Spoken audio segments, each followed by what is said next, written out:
Shalom Bapak Ibu yang terkasih, di dalam nama Tuhan Yesus kita bersyukur kesempatan yang baik pada pagi hari ini.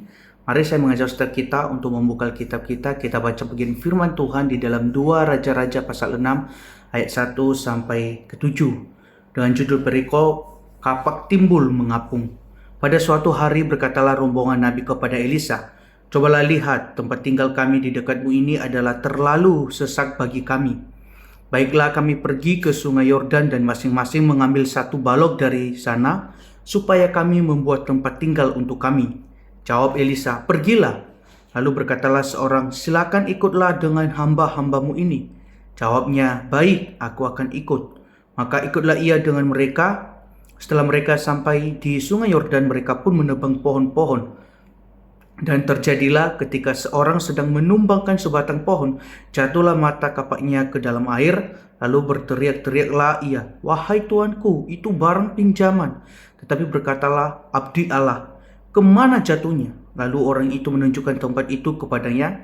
Kemudian Elisa memotong sepotong kayu, lalu dilemparkannya ke sana, maka timbullah mata kapak itu dibuatnya. Lalu katanya, "Ambillah." Orang itu mengulurkan tangannya dan mengambilnya. Demikian jauh pembacaan firman Tuhan kita. Bapak Ibu yang terkasih, firman Tuhan pada pagi hari ini dengan tema kapak timbul mengapung. Sekali lagi, kapak timbul mengapung. Bapak Ibu yang terkasih, pada Juli 2023 lalu, seorang nelayan bernama Taskil, umur 32 tahun, dari desa Reroja, Kabupaten Sika, Nusa Tenggara Timur, hilang saat melaut di perairan Watu Manuk. Setelah 5 hari pencarian, ia ditemukan terombang-ambing di perairan Pulau Kalauta, Sulawesi Selatan, sekitar 65 mil laut dari lokasi awal. Nelayan setempat menemukannya dalam keadaan selamat meski lemah dan dehidrasi. Pada saat yang sama, pasti anggota keluarganya merasa sangat resah dan khawatir, berdoa agar Taskiel dapat ditemukan dalam keadaan selamat walau tampaknya mustahil. Nah, Bapak Ibu, kisah ini mengingatkan kita juga pada peristiwa di dalam 2 Raja-Raja 6 ayat 1 sampai 7 yang kita baca pada pagi hari ini, di mana saat para nabi muda sedang bekerja bersama membangun sebuah tempat tinggal mereka. Salah satu dari mereka itu meminjam kapak, alat yang sangat bernilai mahal pada zaman itu, lalu secara tidak sengaja menjatuhkannya ke sungai Yordan. Di dalam ayat 5 kita melihat bahwa kata jatuh yang dipakai itu mengandung arti kerugian dan keputusasaan yang menyertainya. Menariknya di sini Bapak Ibu, respon nabi muda itu bukan putus asa, melainkan dia itu berseru kepada Elisa.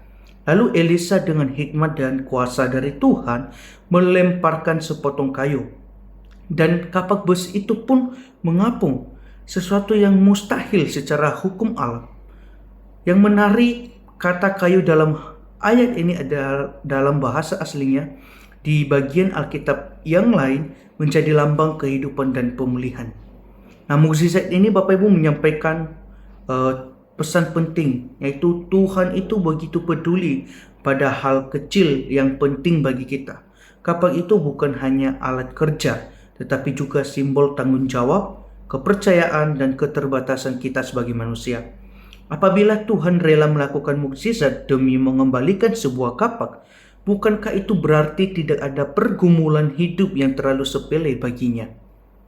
Seperti Taskiel yang ditemukan di tengah laut setelah 5 hari hanyut, pertolongan Tuhan bisa saja hadir dengan cara dan waktu yang kita tidak sangka, bahkan ketika logika kita sudah menyerah sekalipun.